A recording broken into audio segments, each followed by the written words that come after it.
It's a tough week this week, fellas. Kyren Lacy passed over the weekend. You look at Malik Neighbors, Jaden Daniels, the way that those young men have been affected. But also, too, there was a lot of negativity socially because of the investigation the young man was under. What does this again say about the mental health of athletes, young people, and especially in our communities? When you're in the limelight, like most athletes are, you have the pressure to succeed, to go out there and perform on the field, but also off the field. And, and nowadays when you look at these young people, they're given opportunities, opportunities to go out and be brand sponsors and make a ton of money. And that in itself will form pressure, which can actually lead to mental health. The pressure of perfection, they don't understand that they will never really be perfect, and then little mistakes actually turn out to be big things in their mind because of the pressure, because of what society puts on them. Ultimately, it can lead to deep depression. And I think for Kyren, I want to send my condolences to his people and all of his loved ones. I believe he felt those pressures. He felt the pressures of, wanting to make right, after the accident or situation that happened. And it was unfortunate that happened. But I know he felt a whole lot of pressures of just wanting to be where he thought he should be in life.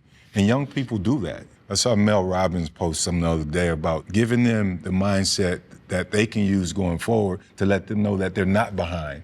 And those are also different pressures outside of being an athlete.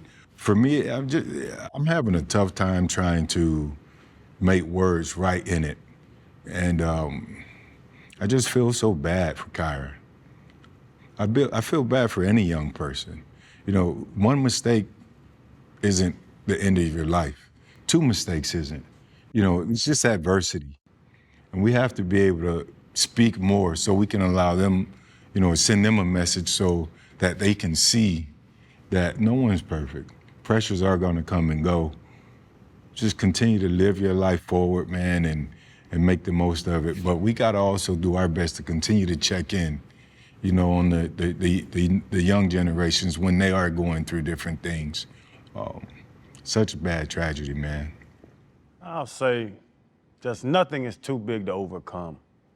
I think that's what a lot of, and I think that's our responsibility as adults is to explain that to them and be there to them and help young people utilize those resources, because when you're a kid, things can seem bigger to you than they really are. We're grown men, grown women, mature people, and I think that would be my main focus. And Kyren was going through a lot, and with things snowballing, somebody should have been there to talk with him and tell him, like, this isn't the end. This doesn't have to be the end. This shouldn't be the end. Things get better. The sun will come out tomorrow. There's light at the end of the tunnel. And I think that's a lot of young people put a lot of onus on the negativity and overlook the positivity. He had a family that loved him. He had teammates that loved him. He had a lot of people around him. But going through a tough time doesn't mean that's the end of time. So I would just say, man, it's sad. We lost a great human, and I know he's a great ball player, and everybody knows him for that. But a great human being. But there's nothing out there too big to overcome when you have people that love you and you have the resources behind that, and those people and those helping hands to reach out to you and pull you back up. I found out Kyren passed. It immediately brought me back to where I was when Nashell, my friend, committed suicide. And it wasn't the nature of his death or in the way that it was being reported. It happened. It was just another time where I knew no one won.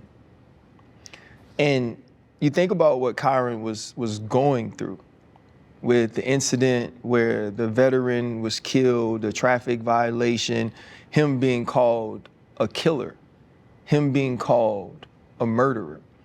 If those aren't your true intentions, if those aren't the contents of your heart, that could be a ton to handle. when all you've ever wanted to do was play in the NFL, when all you've ever wanted to do was have an opportunity to play this game on the highest level, and that continues to be pushed further and further away from you, and the internet continues to tell you it's what you deserve. That could be difficult.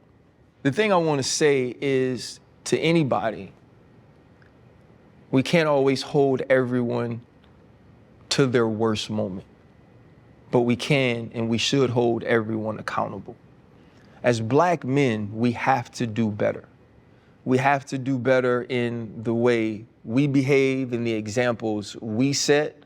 We have to do a better job of passing down the knowledge of the missteps and the wrong steps and the bad decisions and the mistakes, as much as we pass down the triumphs and the wins and the successes. And we also have to hold people accountable when they make that first mistake that could be that little mistake before it becomes this big mistake. And in this situation, I do believe that Kyren's mistake led to his death, and that makes me sad. It also brings us back to something we all shared together. It's just 3 questions. And I'm around y'all all the time, and I'm part to blame for this. Just like, man, you good? You okay? Do you need anything? And I think the other thing that we have to be conscious of is you need to answer those questions honestly.